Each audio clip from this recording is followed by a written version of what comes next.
सरहरू नेपाल हुन्नावर मार्नको लागि नेपाल आउनु भएकोमा धेरै धेरै धन्यवाद।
When I first heard about Nepal, I'd talked to guys in the hunting community that he'd either dreamed about going on this hunt, some that had done this hunt.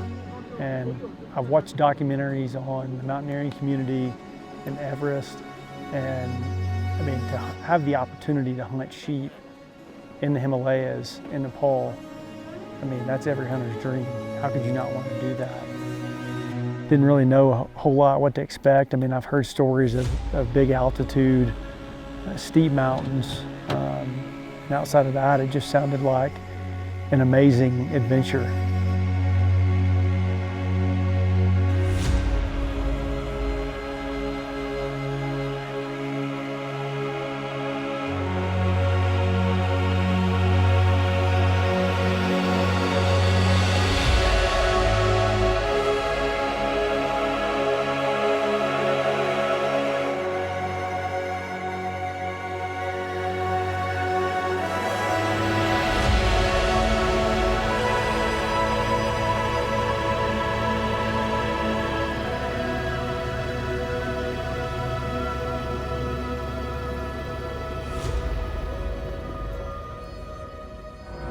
Just landed on this ridge line in the hunting reserve here in Nepal.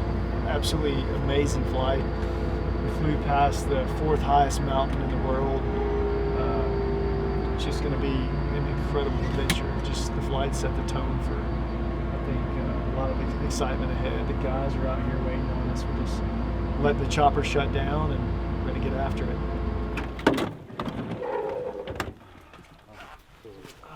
Hey guys, how are you? Fine. Nice to meet you.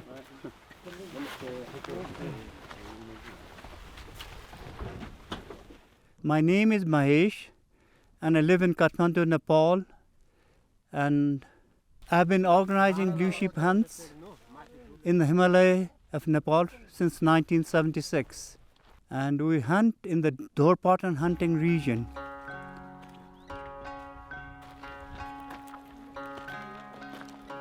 Making the trek into our first camp on the first day. After we got out of the chopper, we stopped and had a nice lunch. We had tuna fish sandwiches, boiled eggs, and apples, and tea, of course. And we've actually got a 2-day walk into the hunting reserve. This is great for acclimation, getting us flatlanders used to the elevation up here. It's pretty serious. We're all taking dive mocks. Right now we're at about probably 10,000 feet. We'll be moving up to about 13,000 feet. And normally when hunting blue sheep, you are camped anything from between 12 to 13,000 feet. If there is less snow, you'd have to go higher. If there is more snow, you could find them at a lower altitude. We arrived at our first camp today, It's the last village before we get into the hunting reserve, and what I would call is basically an acclimation hike. We got up to about 11,000 feet here in the village, and we're sleeping in tents tonight. We've got a big push tomorrow, probably full day of walking, and hopefully get into Blue Sheep Camp. But it's just massive, massive mountains out here, and it just makes you feel so small.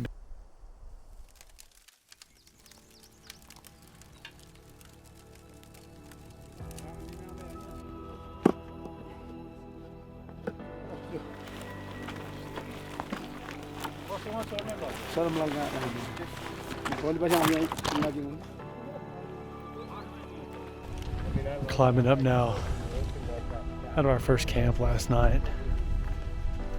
Starting to get pretty high, these mountains. You can see in the background. Just next level. These footpaths, like, it's just almost be impossible to hunt this terrain here without spending 90 days if you didn't have these footpaths. So just taking our time, try to get high and just try to work our way up into sheep country.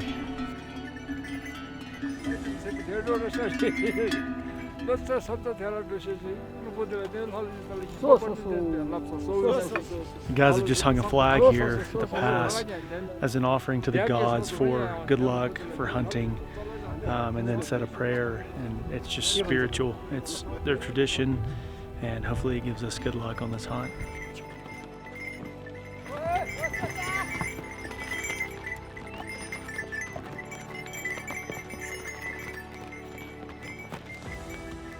The easiest part about this hunt in hindsight was getting here.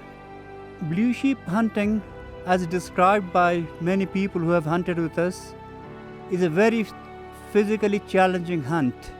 Kurt, our cameraman, comes down with fever. He's vomiting, and it turns out he's got giardia.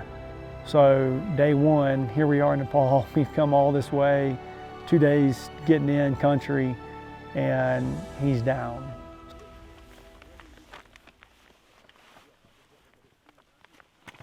We got up this morning at 4 a.m., left camp at about 4:30. We're gonna walk up the river, wind's coming down, try to locate them, and then ideally get above them depending on what time we get there. But we're gonna have to get above them by 8 o'clock because the wind's gonna change. The main thing is, as in mountain hunting everywhere, you try to get above the animals as far as possible and then come down on them so that the wind works in your favor. We're climbing up from Spike Camp. We're at about 14,000 feet. It's a beautiful day. I'm chilly this morning. I've actually seen 4 ewes on the peak above us, so slow and steady, working our way up. We've been walking for about the last 2.5 hours. We finally reached the spine above us. The wind's gonna be changing here in about 20 minutes. So we'd like to locate them so we can make a play and decide strategically how we go about it. On the cliff. Landslide. Landslide? Just lift it off and stay on the rock.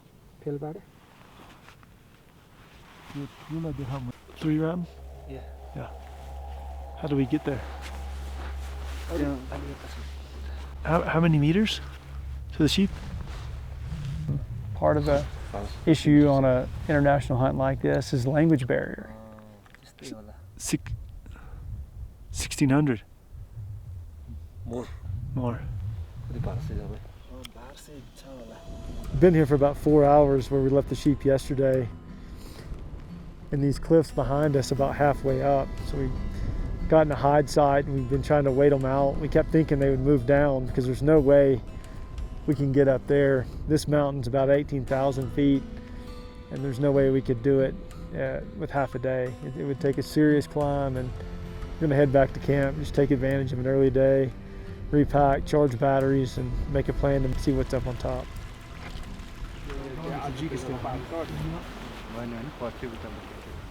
Thank you.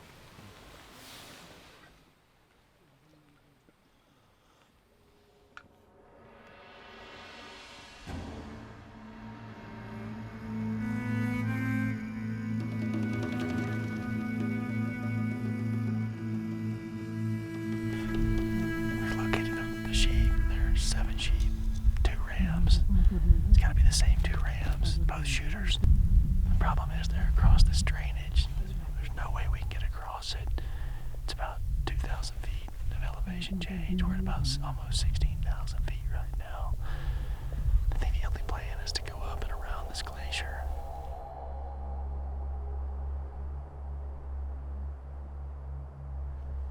We've just come around the top of the glacier.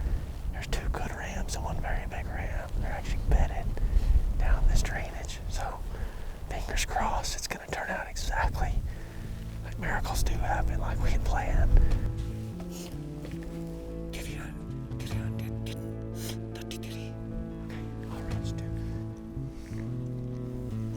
Ready?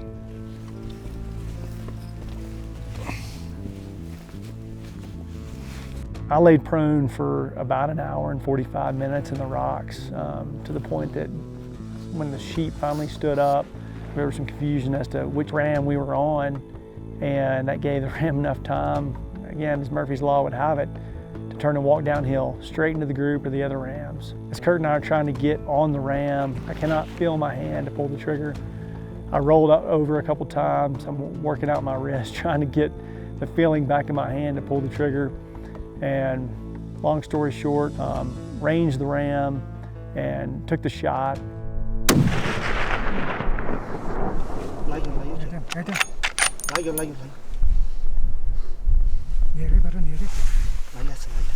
And the shot was probably about 20 inches low, shooting into a headwind, but I think just in the chaos and the confusion of trying to make sure we were on the right ram, that I picked up a shorter range than what the ram I was shooting at was actually at. And so again, I mean, as Murphy's Law would have it, I was just sick to my stomach. You know, I haven't been there in a long time. I think as hunters, we've all been there, and just felt like let everybody down. It was a big effort that day. And at that point, that's when it started to turn. It was almost felt like the mountains were against us. We did everything right until everything went wrong.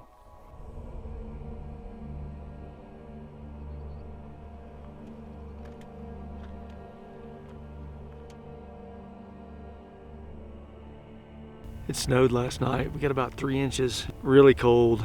We're on day 8, we're down to it. We've got sheep in a drainage that we'd seen the day before yesterday. So we got up early this morning, we trekked up here in the snow, and the guys are peeking around the corner in the drainage right now to see if they're down there. 2 days in a row, we hiked up, and as soon as we reached the summit, we got in position to glass the sheep. A blizzard rolled in. We hiked about 4 hours this morning from base camp at about 4:30 a.m. and it's absolutely blizzard conditions out here. We are at high elevation. It's testing us to the extreme, so hopefully as we make our way back to base camp, the snow will give us a break. We can check some drainages. With the weather now staring us in the face on a daily basis, it was getting a bit worrisome, and I knew that Mahesh was gonna have to sit down with us and make a plan. You can throw the dice and say shit with it. We go for a possible big one. You hunt straight through to Thar camp. Where if we rolled the dice and hunted further back in, we can get to Tar camp from there? Yeah. Okay. You hunt the blue sheep and then drop down to Thar camp while we go the roundabout. Oh, roundabout way. So we'd only have, what, 1 day of hunting? 2 days? Possibly 2 days at the most. Okay. And so it's just, I mean, it's like somebody just taking a hammer and hitting you right in the face. But it was going to be a long and tall, sustained climb out of there. Mahesh said, I just want to make it clear, if we do this and you guys are not successful on the way there, it's going to be a battle. We left camp this morning around 4:30 a.m. to make the trek to Tar camp. We descended first before we went straight vertical up and over a cornice, and it was super sketch on the footpaths that are now covered in snow without sliding off the mountain. Once we got to Tar camp, more snow up high. Guys decided it was too dangerous for us to go up high and hunt sheep. The terrain was just too steep. You know, one slip and you're dead. And it's just not a risk that anybody here or myself was willing to take, for an animal to put somebody's life in jeopardy.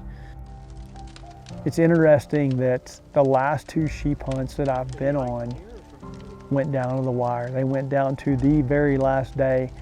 The hardest thing to do is crawl out of that warm sleeping bag in the morning. Man, it's just a grind. And if you're not willing to grind, you're not going to be successful.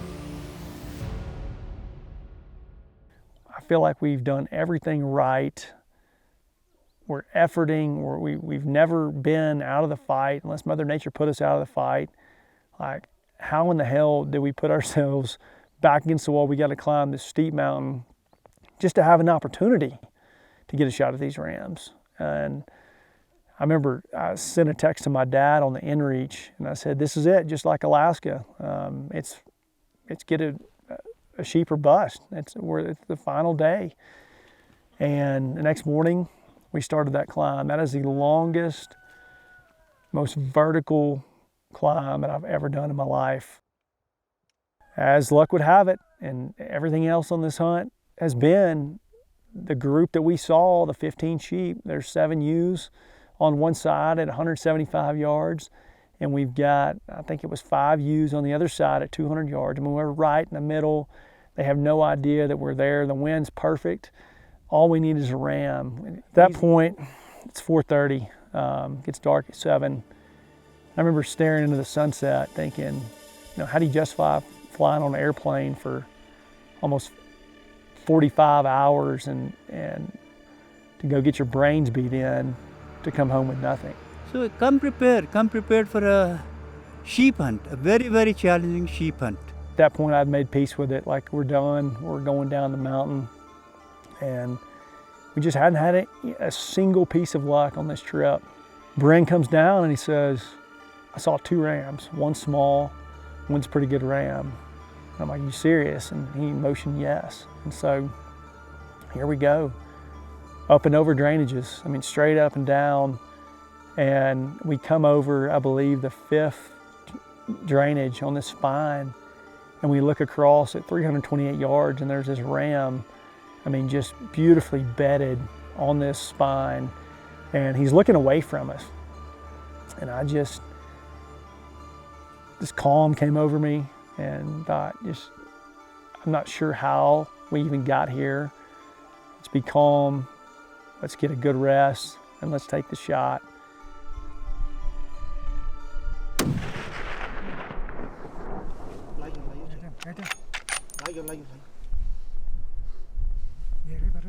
The guys were confused a little bit, and thank goodness we had the camera because he didn't just fall over right there, but on the shot he was bedded. And we reviewed the film and there was this dust cloud. Well, it's been so dry up here and everything is covered in dust. And I said I was steady, squeezed it off slow. And I think that dust, I've seen that before, is coming off the animal as the bullet entered. At this point, it was about an hour before dark, and they just said, get those guys off the mountain. It's remarkable, the things that have happened on this hunt, the weather that we've had. To lose 4 or 5 days on a hunt like this in these mountains, you can't gain any ground quickly. It's just brutal. We're so lucky to have gotten it done last night. We couldn't even get the sheep off the mountain in the dark. They sent us back to camp. Even the guides weren't comfortable, and now they've gone back up today to retrieve the sheep. The porters, the Sherpas, the guides, I mean, they are truly the unsung hero of this hunt here in Nepal. I mean, incredibly tough. They're the true definition of mountain people. I've never seen anything like it in my entire life, and I don't know that I'll ever see anything like it again. These guys carry insanely heavy loads, generally on their head, and they've been doing it for generations, and in tennis shoes, most of them. And now it's just trying to get out of here. Just saw a donkey slide on his belly, went to his knees, and slid about 40 yards. Never seen that before. We made it out of the storm. We can see our village down below. It feels amazing. For the last 6 hours and 20 minutes, we've been in just a blizzard, visibility about 100 meters. You've seen guys going down left and right. It's remarkable how these guys, they know these mountains, and in almost whiteout conditions, get down here, get a fire going, everybody else is behind us, and get warm. Get ready for the healer to take us out tomorrow back to Kathmandu. So my blue sheep just arrived at camp, and it's pretty amazing. I mean, I shot this sheep yesterday at 5:15 p.m. and I've just now physically touched the sheep. It took a team of guys to go up this morning in a snowstorm up an incredibly steep, like the steepest mountain I've ever climbed, in a snowstorm, a blizzard, to get him and bring him down, and then trek 6.5 hours to this village that we're at now. It's just, I mean, I can't even put it into words how appreciative I am. I will, for the rest of my life, forever be grateful, and I don't think I could ever hunt a blue sheep again, because what it took to get this sheep, you cannot replicate what it took to get this done, and I cannot replace that. This trip and the people of Nepal, the Sherpas, the porters, Mahesh and his team, the villagers, has had a profound impact on my life. I mean, coming into this, I knew the altitude would be high. I knew it would be rugged country, but I had no idea about the people of Nepal. To live with them and among them, and to watch how hard these men and women work. I mean, they're truly some of the toughest people that I've ever met in my entire life.